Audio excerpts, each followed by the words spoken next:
one of the guys that get a lot of credit is Steve Blackman from Muscular Development. I mean, those guys have done an extraordinary job for years and years and years to promote health, to promote fitness, to promote strength, to promote bodybuilding, powerlifting, weightlifting, and all of those kind of things. So the contributions they made is gigantic, and I hail them for that.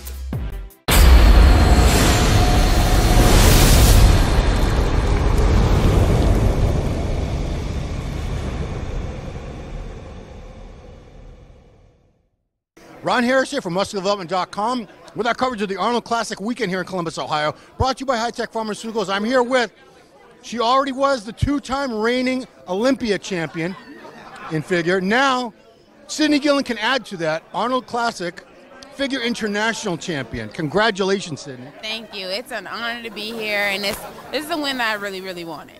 See, that's what I want to ask you, because a lot of people that I've known over the years that were holding the Olympia title, they didn't want to do anything else. They were afraid that that would sort of, you know, have some effect on the Olympia prep or whatever. Did you ever have that hesitation, or did you know this was the title you wanted and you were going to go after it, and it's not going to have any impact on defending your Olympia title in 6 months in a negative way? You'll still keep winning Olympias. I didn't think it would have any impact. I didn't really look at it that way, because if you consider yourself the best, and if you've been told you're the best, you need to compete. If somebody can beat you, you might not be the best. True. So you got to test it out, and so that's why I went into it, and I just knew that I want to be better than Olympia. If I was better than Olympia, that should put me in a good place. Now, you were just telling me there while I was stealing all your cookies that you just wrapped up school recently. What did you study? What was your degree in? I was getting my master's in strategic public relations at USC. Okay. So I moved from LA back to Georgia. Oh, wow. Yeah. So you went to USC for college? I did. Wow. For undergrad. I went to University of Pennsylvania for undergrad and master's at USC. Wow. Yeah. So you were in LA for how long? 2 years. Wow. Yeah. Would you go back to live? No, absolutely not. I hated it. I hated it. The people were so rude. It was just too much. I was like, I can't. I need to go back to Southern hospitality. How was the traffic? Because I heard Atlanta doesn't have the best traffic either. It's better than LA. Okay. I promise you that. We at least have some sense. LA is reckless. They're reckless. They have no regard for human life. That is true. I lived there 10 years. See?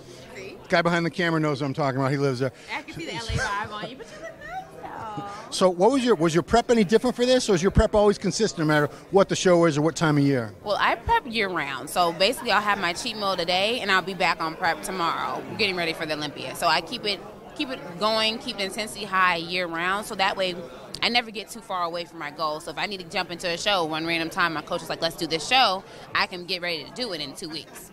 So when you post pictures on Instagram, they're not always throwbacks. You're in shape like that all the time. Pretty much, yeah. Okay. Yeah. So this is a big title. It's a very prestigious title.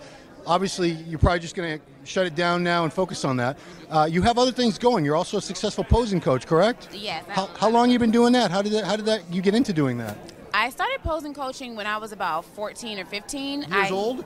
Years old, yes. I started competing when I was 14. Oh, my goodness. Yeah, and so I have scoliosis and lordosis, which a lot of people didn't know. Wow. So my spine is literally just all messed up. So with that, I had to learn how to pose for somebody who has a deformed spine. And so I started figuring out how the muscles work for people who aren't just like balanced. And most people aren't balanced. So it kind of worked out in my field to just figure out what looks good on everybody and getting them to where they can anatomically based on just what they have. How can I make them look the best on stage? So I learned that from myself, and I started giving it to other people. I can't believe you have scoliosis, because I've seen you compete several times. The spine looks perfectly up and down. Everything looks in alignment. No, it's all lopsided. And that's just you compensating with your posing. Wow. And lordosis, that's the inward curve? That's the lower back curve, so like it'll curve all the way out. Wow. How do you fix that? You don't. So when I was running track back in college, I would literally have to sit as I ran and keep my hips put under me so it'd be a straight spine. Yeah, so you just figure out ways to make it work. So people think, you're just going to keep winning Olympias forever and ever. I mean, it'd be easy to fall into that trap of thinking, well, I'm this great, I can sort of coast. But how do you avoid getting into that mentality where it's so? I know it's not easy. You work your butt off for this, but when you look at you up there, you're so dominant. The way the shape, the structure, everything just looks. You look like those trophies. Thank you. Yeah, well, so that was my goal as a little girl. So how do you stay hungry? How do you stay motivated to that level that you need to? Is it because you're the champ and you don't want anyone else taking that away from you? That's half of it, but just me as a person, I know I can always be better. People always say, well, you might not be able to be better. There's always a way. There's a day that you could do something longer. There's a day that you could have pushed harder. Those days are what's going to determine how you look for your next show. So I know going into every prep, I want to be better than I was today. So when going in 6 months from now at the Olympia, there should be something different that wasn't on me today. See, that's hard to imagine because you look at you on stage, you're like, I don't know how it could be better than that. They said that last year, and the show before that too. And like, what are your goals? When you look at yourself, pictures, videos, what do you think could be a little bit better? I always think my waist can be even tighter.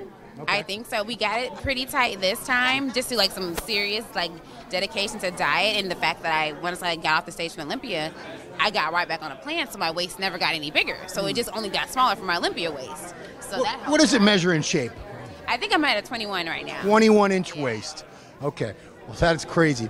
Well, Cydney, congratulations. 2 Olympia titles so far, and now 1 Arnold Figure International title. If that's not domination, I don't know what is. You are a figure for this current generation. You're the gold standard. So congratulations. Keep on doing what you're doing. You're awesome. You're inspiring a lot of girls out there to get up there and do this too, and that's a good thing. Thank you. So, all right. For MuscularDevelopment.com, it's been Ron Harris with the new champ, Cydney Gillon.